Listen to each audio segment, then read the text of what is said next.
Peace and blessings to everyone. My name is Johnny Jackson. I am a local video and film artist from Sandtown, West Baltimore, Maryland. I've had an inspiring love for capturing and creating positive stories and images that matter. It has been my focus for a very long time. My inspiration not only comes from the creative expressions that I observe and see around me, it also comes from a creative-rooted family. I truly enjoy documenting positive stories and preserving valuable social, urban culture as a means for educational, historical, and preservational purposes, which is my enjoyment. I present to you my second documentary entitled When It Was About the Music and subtitled Perspectives on Music. In this participatory style documentary, you will hear interviews and conversations from individuals about their personal love for music and their perspectives on music. There are many other great individuals I would have loved to have participated in this documentary. However, filming and production logistics did not permit for that to happen. Thank you for taking the time to view this documentary, and I hope you enjoy it.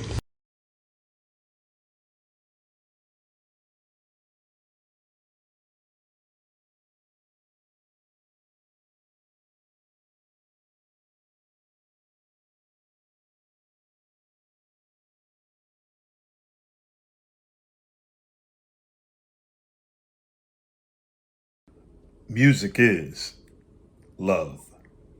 Music is creativity. Music is a soundtrack. Music is inspirational. Music is divine. Music is air. Music is life. What music is to me. Well, I gotta say, music is joy. Because it reminds you of the Savior, Jesus Christ. He gave it to us. So when you got music in your heart, you're the happiest person in the world. Yeah. Because you got the Father. That's right. Music is a soundtrack.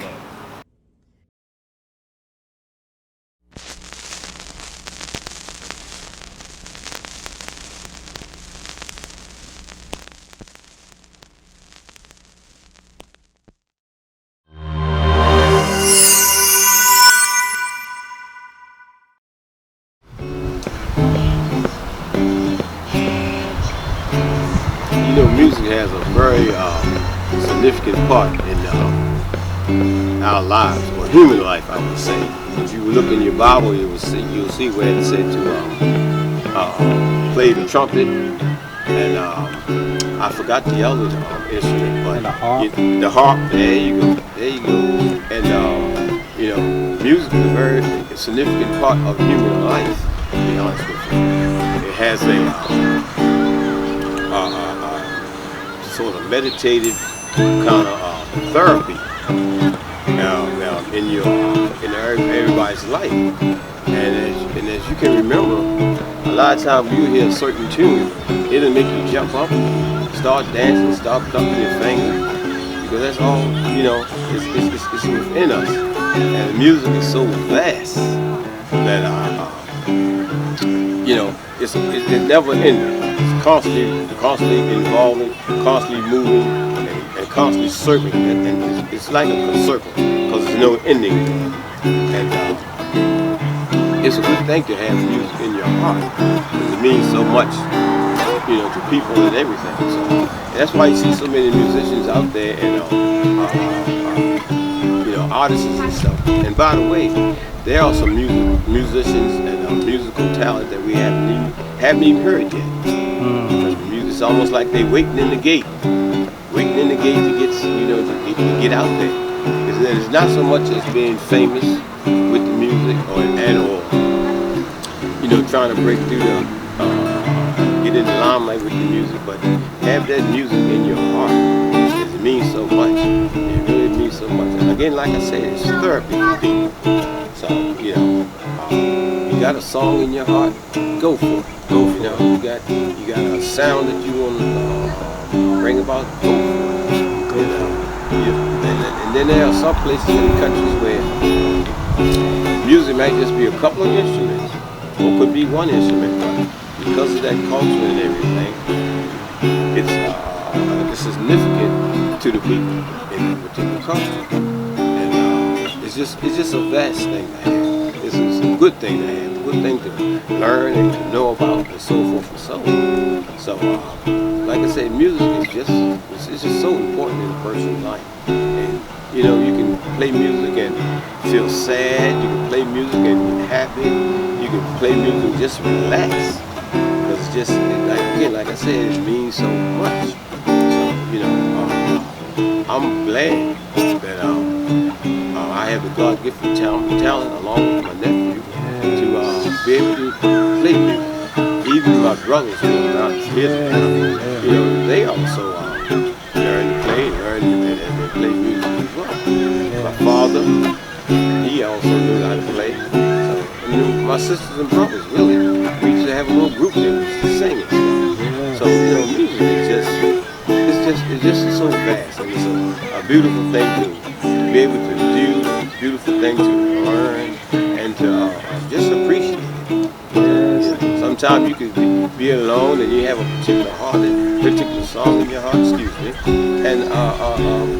start to play, start to sing about it, hum about it, because it's just there. Music is very, very soothing, and I encourage those who might see this video or whatever, you know, if you got a song in your heart, go for it.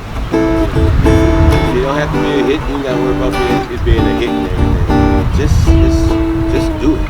And remember, those songs that you might hear had to come from somewhere.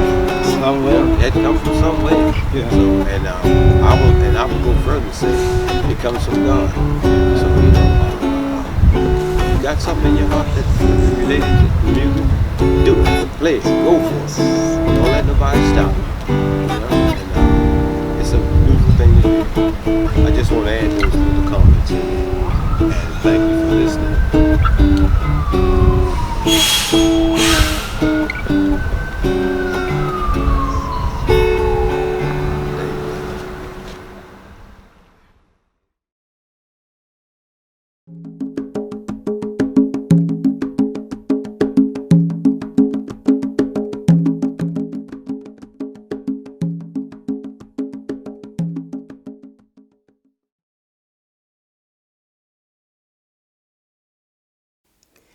Music is poetry of life.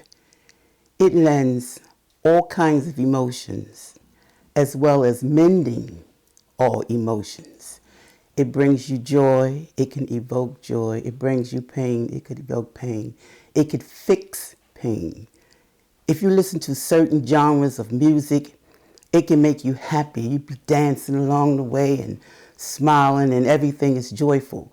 Or you may hear music that provoke something sad in your life. And it just bounces off those various emotions.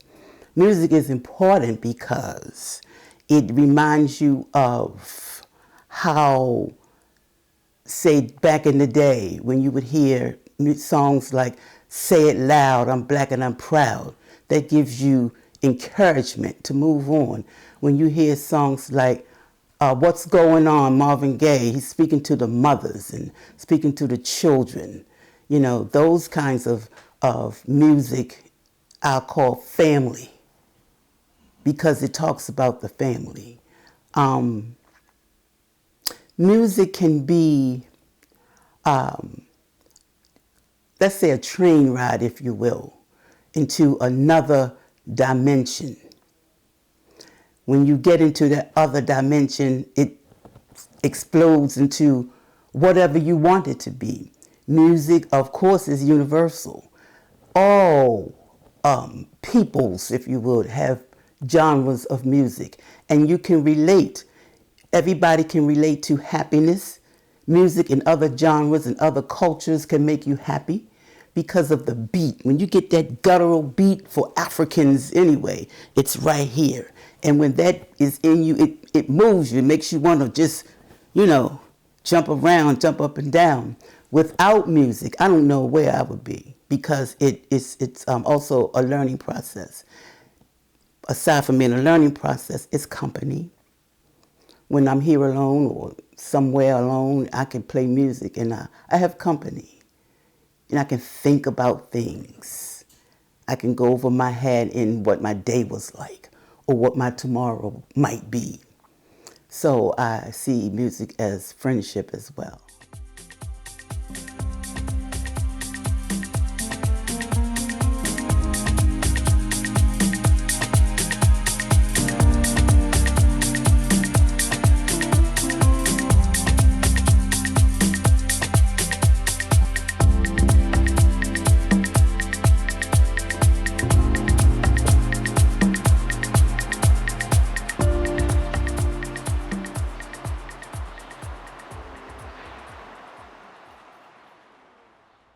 Why is music appreciation important in our community?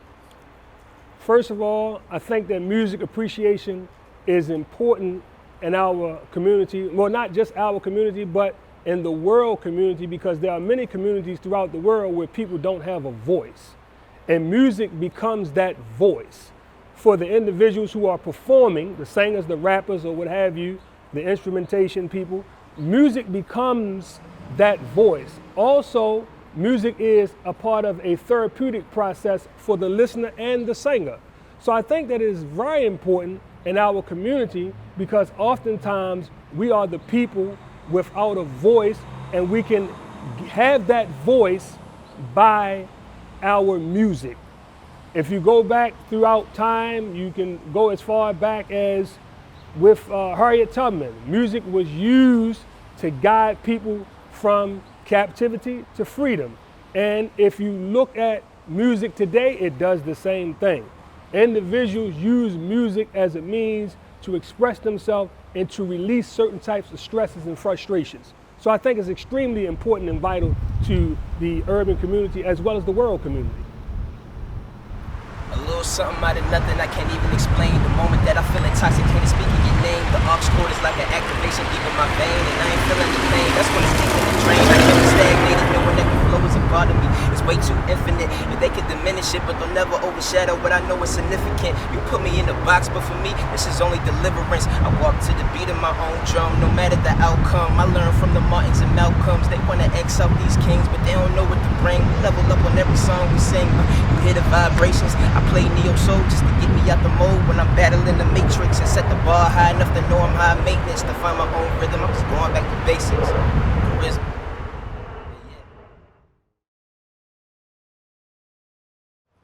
Can music be used as a social change agent in this day and time? Absolutely. Absolutely. We can go back to the late, great Marvin Gaye, and he talked about, you know, some of the plights that were affecting and impacting the urban and African American communities in his music. The same thing with Curtis Mayfield. And we see the same thing today in these young artists today.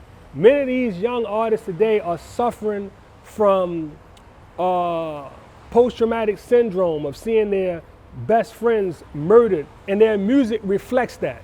So I think that if we can kind of change the narrative of the individuals who are actually delivering the music, then we can get the music to become a message and become an agent of social change.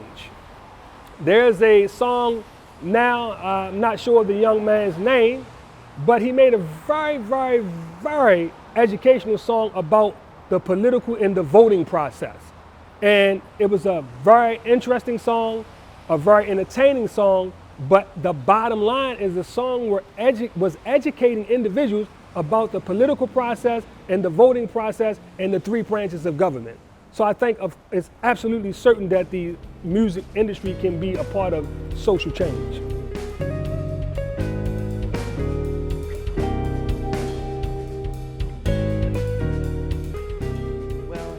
I think obviously music has always been for human beings a fundamental way of communicating, so that if I wanted to express my love for you or my hate for you or any of my feelings for you, I could do it in an extremely potent way in a song, and then it was done in such a way that other people could understand it as well.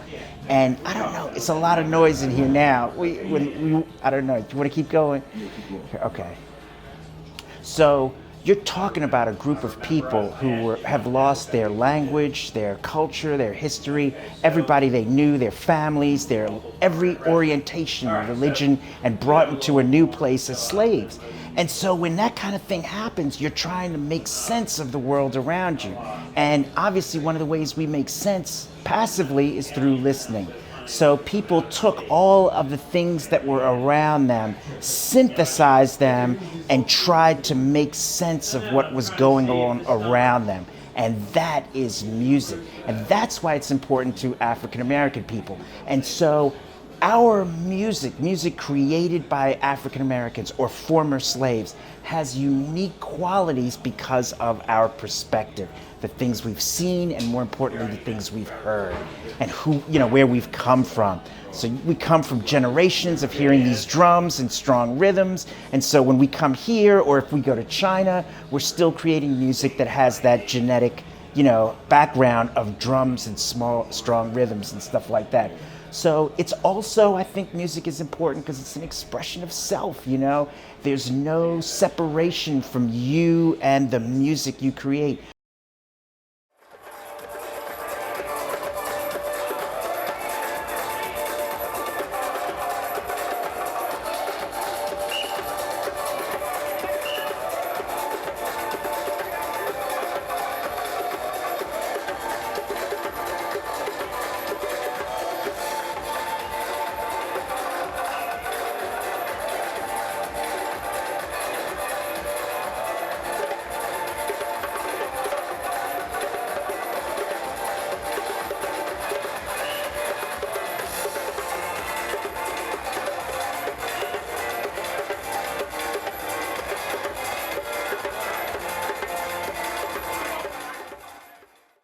Music is from within, it's visceral, it can't be taken back or changed or altered or edited, it just is what it is. And I think also music was the opportunity for us to show how awesome we really are. We had shown how awesome we were through our service as slaves, because obviously the white man would have taken Native Americans and used them as slaves if he could have done it. But he couldn't do it. He would have taken people from China or India and used them as slaves, which he did, but they weren't as good as the people you got from Africa, who were stronger and more resilient and all that stuff. So music is a chance outside of service, but music is also a form of service. But it was a chance for us to show our excellence to the world, the things that we could do that no one else could, and that made us human beings. Because remember, we weren't thought of as human beings, but if we could create music, you gotta admit, if you could create music, you're not an animal. You're a human being. You're something special. And so it has all those different characteristics of helping us. It helps us to understand the world and where we are and our place in the universe. Music also gives us a chance to express our feelings that we may not understand, that are strong and overwhelming. And I think music also gives us a chance to express our unique qualities as human beings. It's our contribution to human existence. That's why music's important. My name is David Ramirez. My country is Argentina, Buenos Aires. Mi lugar de nacimiento, Jujuy. Vivo en Baltimore. Me gusta la música, en especial la música folclórica. I love music folkloric, my country. I love all music. The music in my country is together and Afro, Europe, and Argentina music, everything together in one, speaking Spanish and Portuguese, Guarani, and Quechua. It's music autochthone, the small country later, everything together. The Europe music is Ukraine, Polish, Russia, French, Italia, Spain, later everything together, the music, and coming in different states, in the south and the north of my country. And it's too much folklore, it's too much guitar, bombo, pum pum pum. The music introduction is some tango, is music Afro tango, Afro Argentina music. And some is Brazil, Uruguay, Bolivia. And it's people like dancing, it's people like move everything. Sometimes in Carnival, everybody together dancing. It's almost for 1 week. And same now, and in Christmas time, happy birthday, whatever, party. Later the people continue, sometimes Saturday, Sunday, and sometimes in the park, and every week, Saturday night, Friday night, people like music and dancing people in the street. And people blah, blah, blah, play, sometimes play the different play, and people sing music in the street, sometimes people dancing in the street, people like music. And especially black people and Latin people together dancing, and later happy, everybody happy, eat, drink, this is good, and later mix. Mm-hmm. And I understand my country is now not too much black people, but before, yes. Now a lot of people are coming South Africa, the Africa, especially in the different country, it's mixed, and now it's a lot of problem politicos. It's this problem, but people are coming and live together, and especially music and food. And food is same, it's a lot of food mixed, and a lot of fish, a lot of, my country everybody eat barbecue, everybody eat cow. People are coming different area, introducing fish and vegetales and rice, pasta, whatever. Mm-hmm. And later, and people like travel different country, you go different state. Maybe you go Cordoba, in my country Cordoba, a lot of people is the Europe, and England, Switzerland, sometimes French, and you go north, close to Brazil, it's a lot of people Polish, and a lot of people Ukraine, and sometimes it's a lot of small community, the Amish, and coming you music different. Before no dancing, now are people dancing, like people like music, but sometimes people don't like too much introduction inside. And my country, number one music is folklore, is flauta, quena, zampoña, charango, guitarra, bombo. And sometimes people fixing instruments, the bone, the cow, for this instrument is expensive, and so some people fixing, a lot of people like violin.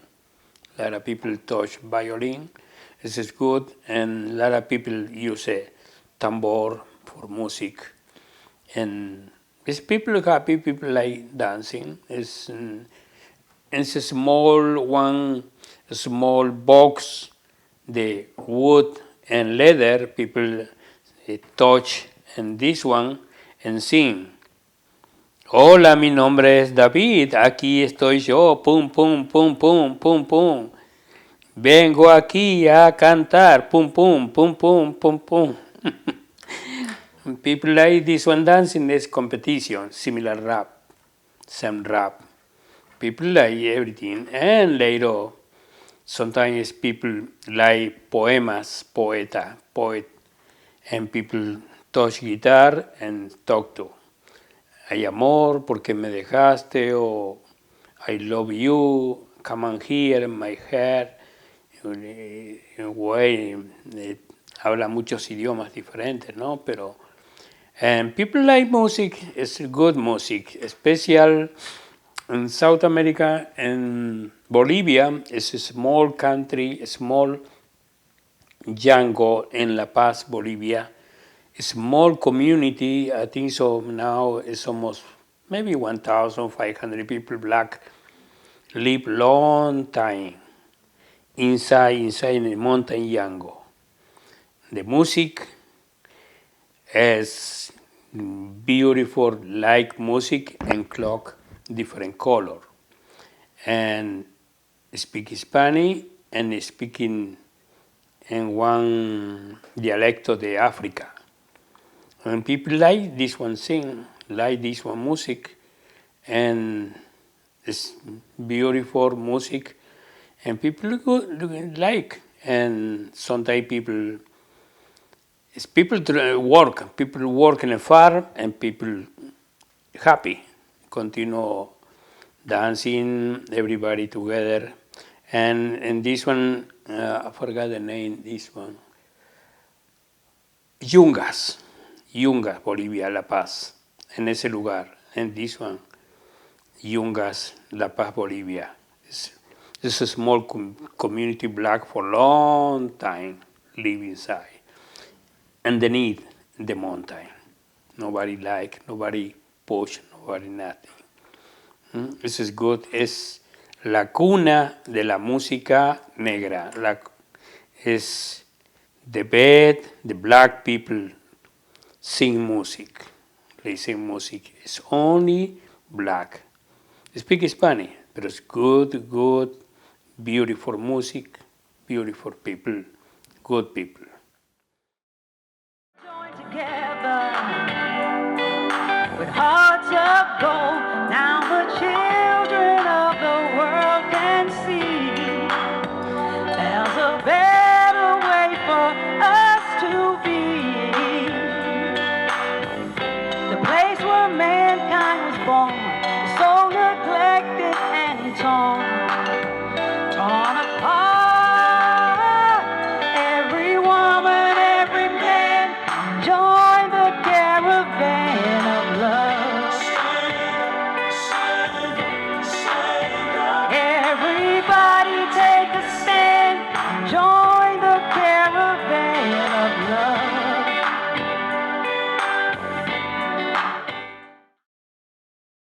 Hello. Hey, my name is Derek Bowden, and I am a native of Baltimore City. And I was born in the Sandtown area of West Baltimore. I'm here to tell you a little bit about my experience with music in Baltimore and in my life. I remember back in the early days, my grandmother and them had card parties where our family members would come from various parts of the city to network and collaborate on things, family matters probably, and finances. But the bottom line was, it was about the music, the food, and the love. I remember being a little boy listening to sounds of Martha Reeves and the Vandells, Smokey Robinson, the Temptations, the Four Tops, and it was like unbelievable. The Delphonics, and you know what? That was the music I loved, I cherished, and I came up on. You know, the music just made me feel good. It gave me hope. It gave me inspiration. And I wanted to be a part of that. For many years, I struggled in becoming a musician, playing various instruments, piano, guitars, and stuff like that. But nothing worked for me and stuff. I guess it was my lack of patience or tolerance. And then later on, something magical happened. It was the disco.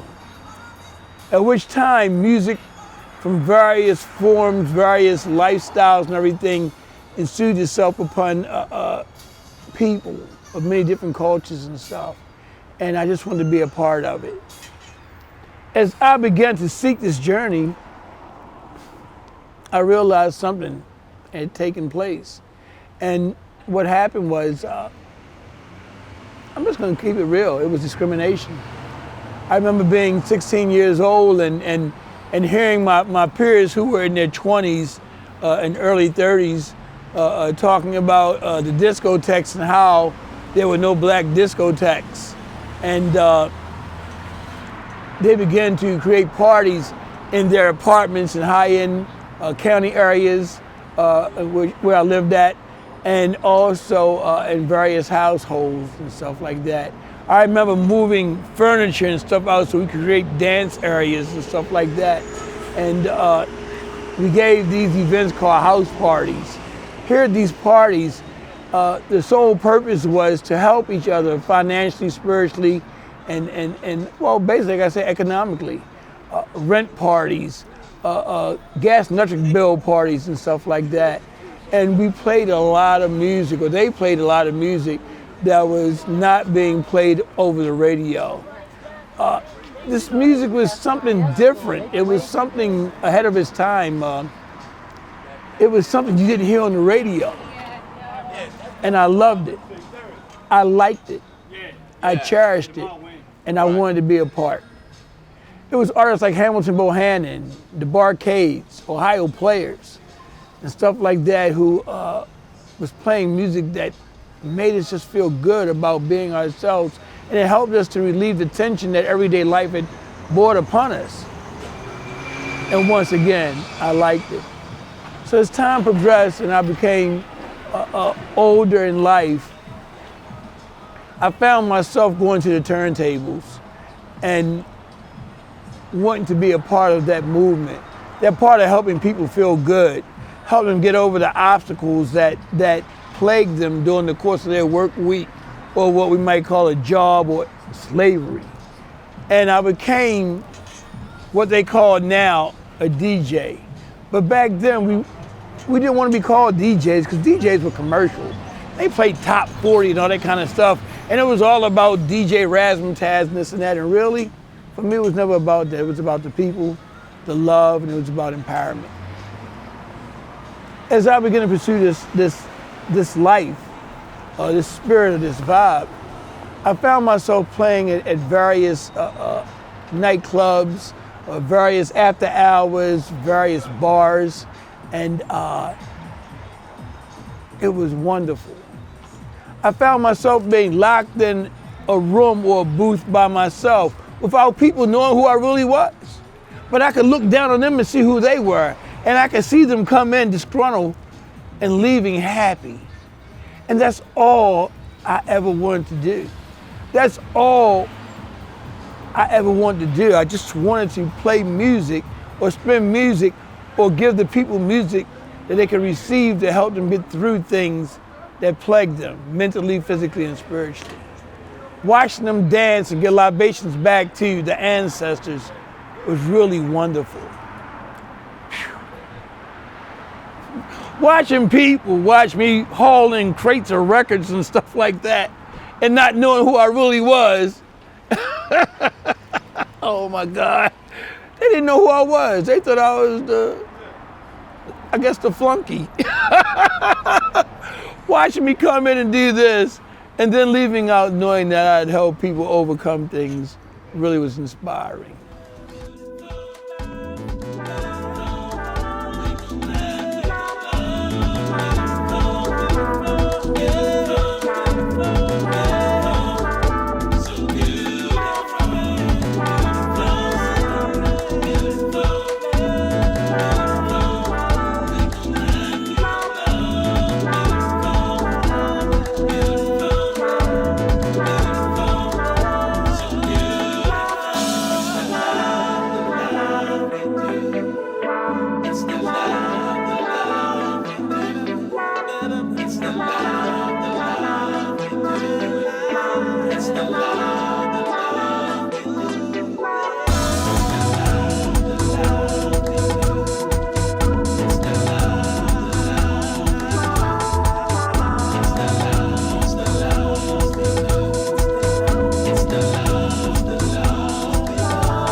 founder of Mount Vernon Records here in Baltimore, avid music lover, DJ, producer.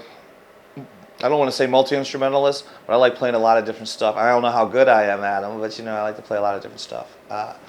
We're sitting here in Mount Vernon in Baltimore, beautiful little city, and it's a beautiful neighborhood in our city.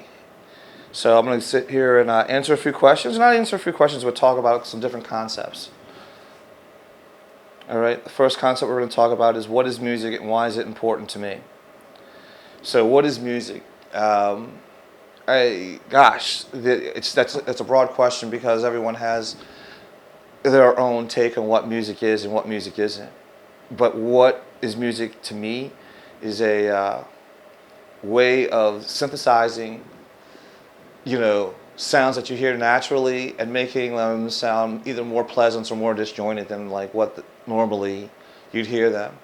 You know, why is it important to me? I mean, music is, like some people say, is life. I mean, it really is. I've said it many times over that music is the one thing that is tangibly you can hold on to and have it change your mood, have it change your energy, have it change a lot of things instantly. I mean, faster than, like, say, having a hot cup of water go down your body and, like, sitting there and warm you up. Music can have that effect where it can make you sad, happy, or whatever. And it's the last thing that I feel is, like, real magic that we can all touch.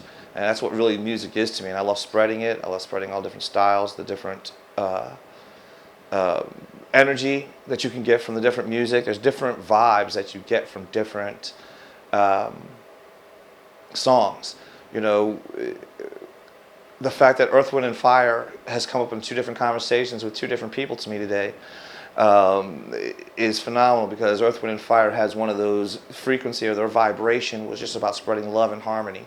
And they did that through the music, through the way that their imagery was, and through, like, even just how, like, their business model was between the different musicians who were part of the band, the writers, and the whole nine. It was kind of, I saw a documentary on it, but I'm wax poetic about them another time. But there, you know, there's different vibes that come along with music, and, you know, on certain levels you can feel it like in a good way, and some levels you can feel it like in a bad way. And, you know, generationally, music changes because of the different frequencies and the different vibes that, like, from the people who are making it. And you'll see, like, you know, because the music from the 70s doesn't resonate the same way with people who are listening to music in the 40s. And the music from the 70s doesn't resonate with people who were born in the 2010s because of the different waves and the different frequencies that were attached to it. I find that, you know, there's a beautiful synergy that happens with your body and your mind when you hear music that invigorates you, whether it's like listening to some doom metal that you just want to sit there and bang your head to, or happy hardcore where you're jumping up, down, and waving your, flapping your arms as wild as possible. There's a tangible feeling. I keep saying the word tangible because music is quickly absorbed by your body, your brain, and everything all at once. Like, you know,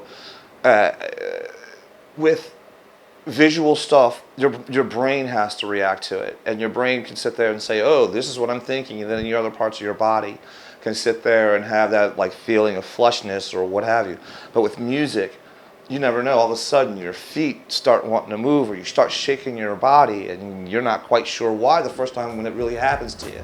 And so it's a magical thing.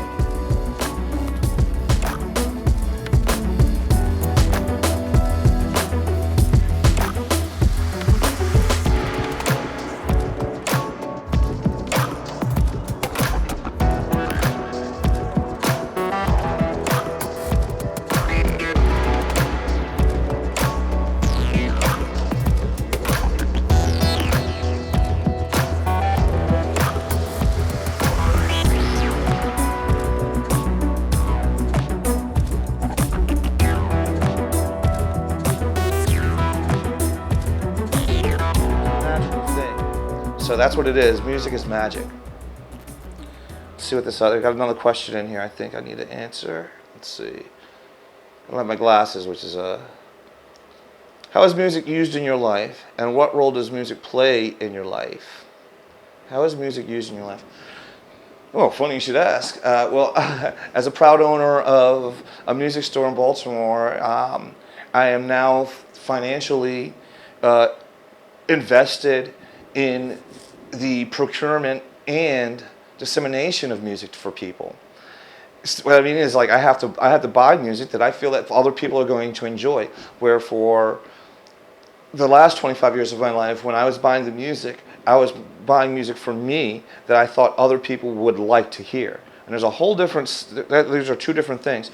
DJing is a personal thing that you express out to other people, and there's an art form to that, and there's like a creative aspect to that.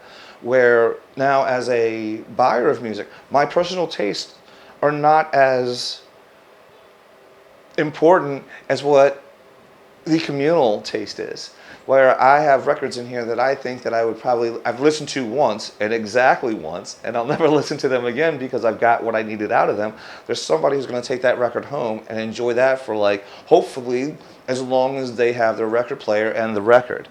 You know, it's a weird little balancing act that I'm trying to accomplish here, but so far it's working. I mean, I'm starting to see that, like, my personal tastes aren't the best, and what I mean by that is, like, I'm starting to actually have, at my advanced age, getting turned on to not just new music but old music and stuff that was like, wait, I didn't hear about these guys. How did I miss these guys when, like, two of these other people are involved with them and I was very much a fan of them? So this is a great little thing just to help keep me on my toes, is having the shop. And so, you know, the impact that music is having on me is just as important as it was when the first time I put a record on and was like, oh my God, I'm in love with this. You know, I still have that same kind of giddy feeling sometimes when I put on a record. I'm like, oh my gosh, this is great. And I will digress because I have to say that it happened to me in this shop on more than one occasion, and both times with a guy named Johnny Guitar Watson. Now, I am going to get, like, my card taken away as a DJ, my sampling card taken away as a producer, because everybody in the world knows who Johnny Guitar Watson is, except for this guy. And then I was blown away by it. And I think that's, like, you know, I mean, literally, like, I'm a fan. I'm a fan. 25 years later, I'm sorry, oh my gosh, now I'm wrong. Let's say 35 years later, you know, I am now a fan of this man that was putting out some great music. And, you know, that kind of thing doesn't, you know, always happen. I mean, don't get me wrong. I mean, yes, you can go and find a book in a bookstore and say, oh my gosh, I read other stuff and I had no idea that this person was here. And music has that same parallel. And so it's music is, you know, been very important. Okay. There's a saying that music is universal language. And what does that mean to you? Oh, well, if I wasn't existential enough, let's get into it. Yeah, you know, music is 100% universal in the fact that it's not just a sound, but it's a feeling. It's probably one of the oldest forms of communication that we have. You know, I mean, it's one of the things that where one person can amplify their vision to millions across the planet. So yes, it's 100% universal. But to get all, like, you know, kind of like weirdly deep on it, I mean, music is based up of different audio frequencies that we hear. So these different frequencies that are moving through the, I want to say ether, is happening not just like with music that would consider music. I mean, like, I know I'm getting kind of weird on it, but frequencies are really what make everything up, you know, waves. And music is just like a tangible way for us to grasp that, you know. It's kind of, I don't know, it's kind of weird because, you know, if you broadcast something into, say, on a radio frequency, like 99.1, because of like the way that our amplitude works, or just like how we have to amplify, it doesn't go very far. But if we could sit there and have the continuous amplitude for that frequency to go, say, 10,000 light years from here, it would actually just end up like, and say it would bounce back. We wouldn't notice it as music, but we would notice it as that frequency that came back, is what I'm saying. And so, yeah, music is universal. It's math. Math is universal.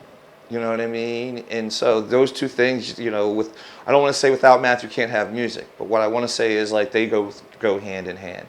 You know, put like this: math makes it easy for us to make music. You know, I mean, like, you know, I don't know. Music is like, yeah, it's like magic. I think if I'm going to have anything to say and, you know, end on a note, it's like the closest thing we have is magic today. You know, and we can see it and feel it, touch it. Ooh. Well. You know, when the Freddie Gray situation went down, everybody was asking me, like, what were you doing? And I said, well, at first I couldn't do anything. Like, I was shocked like everyone else. But like any other artist, I just started writing, you know. And then I wrote this piece called At the End of the Day. You go, brother goes to work, trying to make ends meet.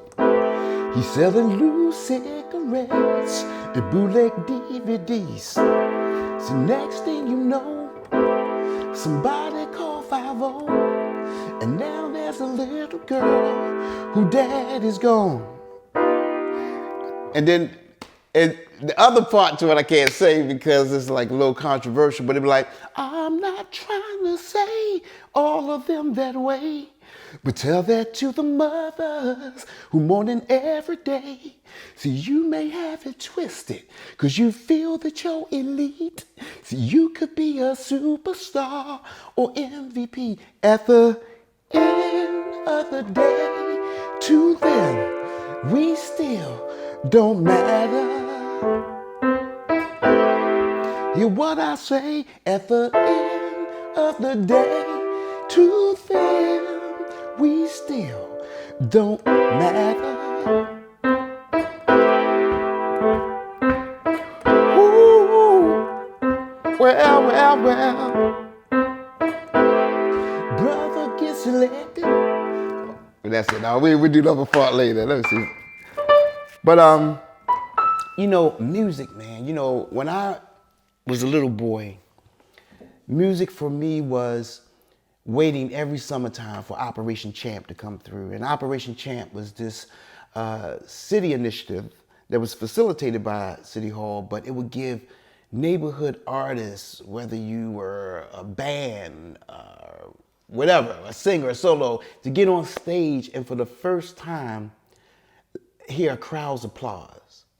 It wasn't really a lot of boos, but it was like, you know, that first applause, and to hear that from your own people, it's not just about being accepted.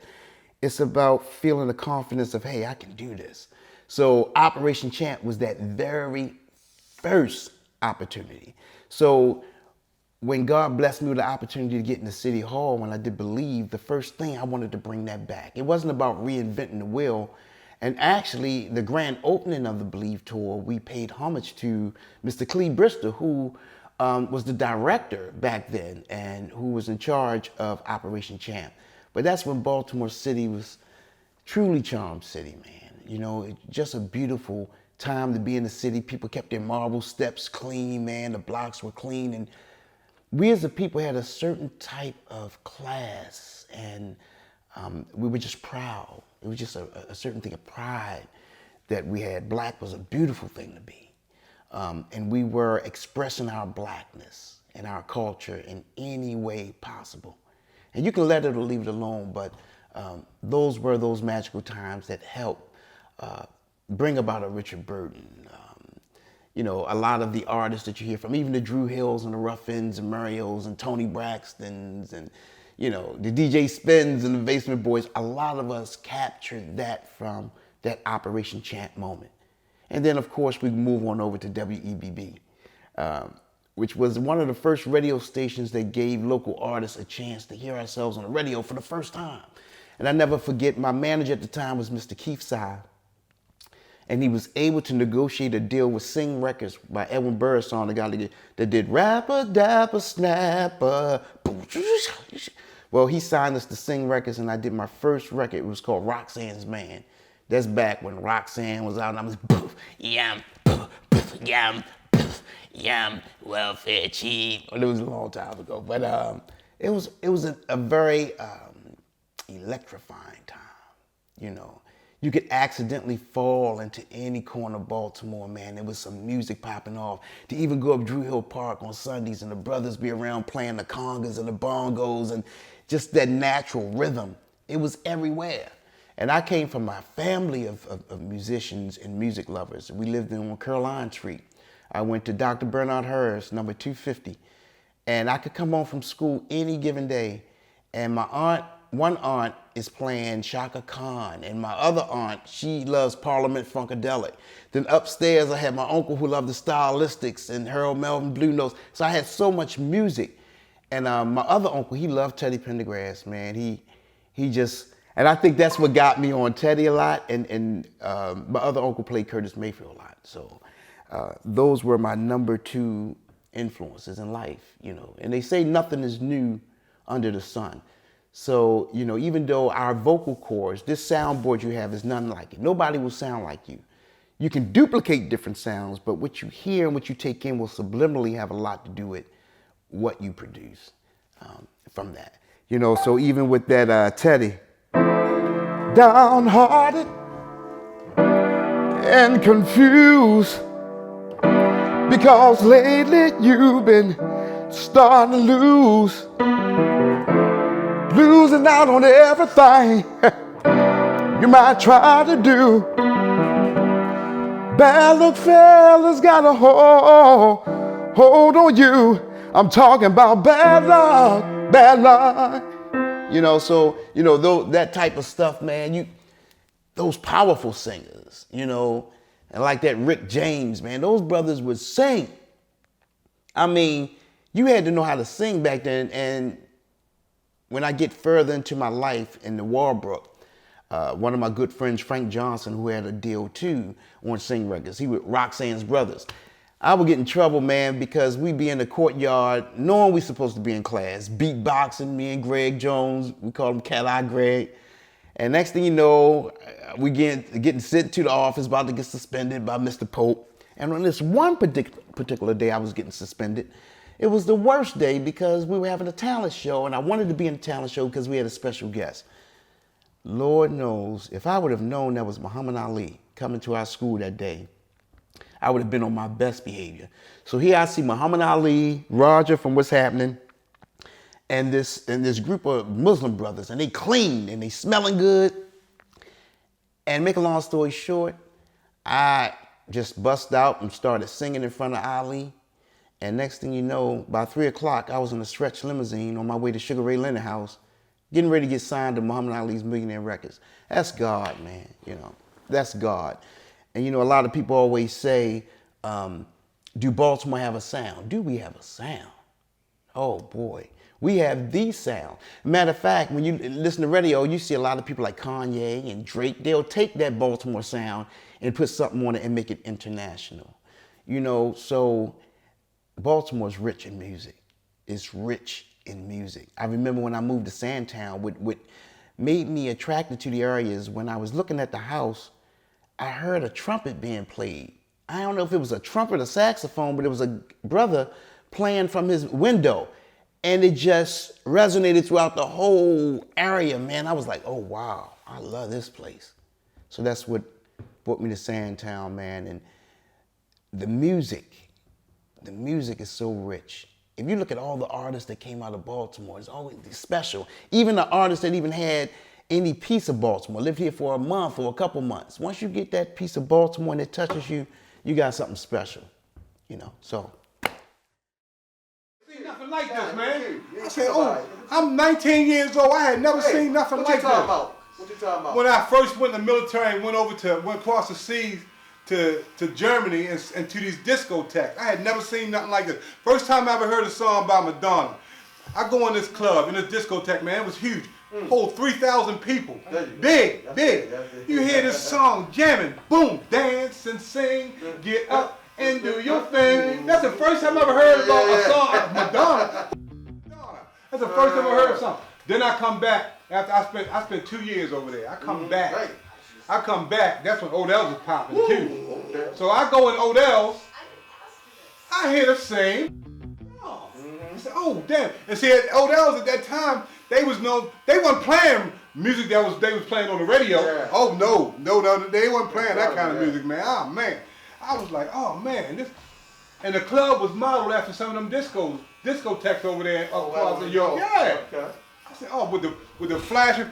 Look, when they turned them lights on in Odell, up on the ceiling, it was like Broadway lights. You remember them lights? All them neon lights they had up there, man. That was crazy. Then they had the big ball with the neon around it. Oh man, it was crazy. It was crazy. You knew if you belonged. You knew if you belonged. Yeah, you know. So, man, I mean, that was a lot of influences. I mean, it's almost Cash Money, Dr. Funkenstein. There are a lot of. And then here, as far as city-wise, I got Terry. You know, I got Terry. I got Spin when Spin was Spin. You know, and he still spin. You know, a lot of DJs, man. A lot of DJs here that were doing what they do. You know, man, it's so many cats, man. The Sean Marshalls. You know, so many dudes, man, that I never met until later. You know, and even with that. It was meant for me. It was meant for me to meet them later than it was then. You know, Booby. You know, a lot of cats that I never even got to meet, I met now. You know what I mean? Actually, me, Booby, we did Collective Minds in 17. Nothing but respect for these cats. You know, here, city-wise, it's a lot of respect. You know, a lot of respect. You know, I would hear cats. You know. Vicious, may he continue to rest in peace. You know, a lot of cats that kept me on my toes, man, of doing what I do. Because I can't be closed-minded thinking, you know, I'm doing me and can't listen to nobody else, because everybody get influences from somebody. You know, whether it's the boys in other states, you know, or here. Here I got a lot of influences. You know, I used to go up the Big, up the street. And you know, I had one time where I did Ski pulled me up one time and asked me to do something in the old playroom. Used to be a playroom up the Big, and it took all the arcade games out and just made it into like a music room. I actually did something up there one night. Nothing but memories, man, nothing but. Like I say, around here it's a lot of influence. It doesn't really have to be music-wise to be an influence. I had people still walking up and down the street that are influenced. You know, some people not into it no more. You know, some people still doing it, still an influence. You know, the same way they influence me, I influence them, so they tell me. So it's more like it's a give and take. You know, but just coming around here, period, is an influence. You know, that's why I can't disconnect myself from here. You know, here made me who I am. Still who I am, and that's not going to change.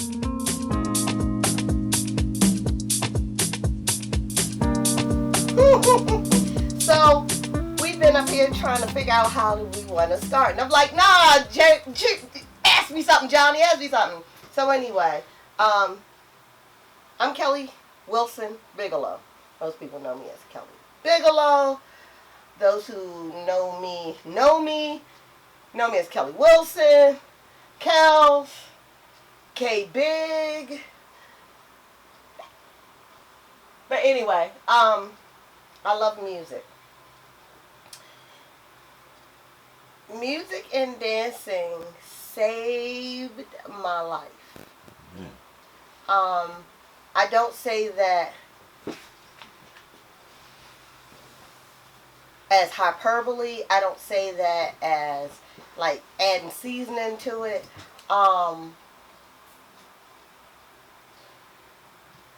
If it were not for music, dancing, and the arts, due to childhood trauma, I would have ended up on a pole in Clear Hills. So I get my musical taste from my father, you know, loving music the way I do. From roller skating to getting in dance contests, studying dance, going to school for dance, growing up on the underground. Look, I did well in school, but I like to party. And what they equate partying with, I wasn't no drug user, but I could drink. Mad Dog 2020 was my drink. And we were all underage drinking because the clubs we went to, you know, after you left the kiddie disco, look, my father loved going out, and, you know, when I would go over his house, I would have a little more freedom.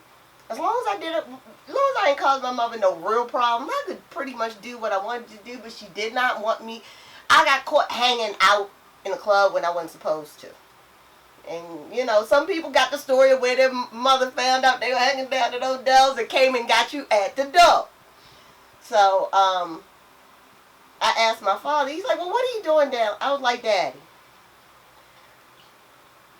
I was a hyperactive kid, so dancing was in the music, you know, was right up my alley, but I didn't do drugs. That wasn't my thing. I didn't need to. People did drugs to get what I had naturally. I was a hyperactive kid. And I'm going to say this unequivocally. I was a beast on the dance floor. I was that chick on the dance floor. And now and I guess it was unsuspecting because I was short, I was cute as could be, and talented. But I could dance as hard as a guy or as feminine as a stripper on a pole. But I think what I was known for was my footwork. But I also studied ballet.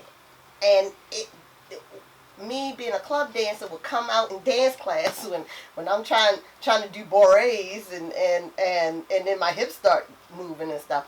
But I wasn't built like your typical very, very slender European dancer. I wasn't. Even at classes at School of the Arts, you know, when Norma Parr told me I wasn't built like a typical ballet dancer, I'll never forget that. Norma Parr told me, you need to lay off the cake, Kelly. And I was like, you wouldn't say that to Debbie Allen. See this thing right here? Love me for it, hate me for it, but my mouth. And that was my idol, you know.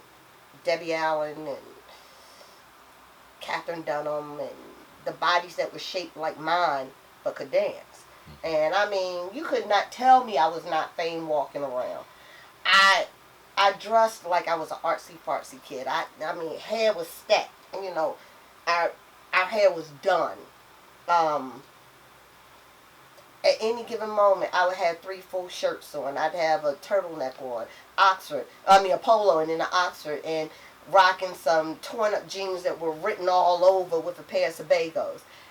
Living at 820 North Bentlow Street, growing up in the city. And, you know, I had mentioned this to somebody else that, you know, no, I grew up on Bentlow Street. Oh, you were from the hood. No, I was not from the hood, dear. I was from the neighborhood, but I was not from the hood.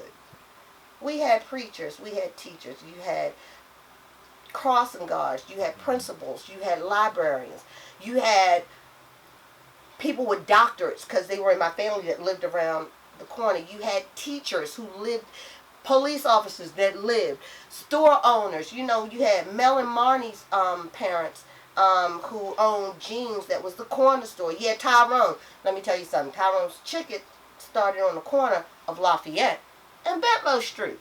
Right. It was Tyrone and Pat, and they owned the corner store, started selling chicken out out there, and they lived upstairs. So all of this was going on, and all I wanted to do was dance. And I was a little preppy chick and OPs and all that. And we went from 14 years old at Odell's to Signals that was around the corner. From Signals, we went to Fantasies. From Fantasies, and during that time, you still had pockets like The Last Stop, Hats, Volcanoes.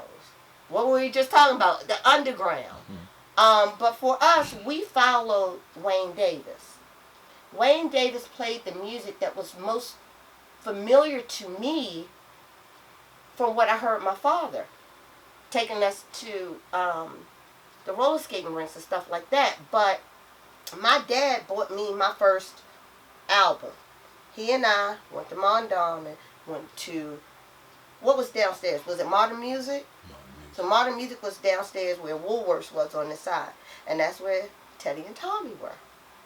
And Tommy sold me and my dad my first, like, house record.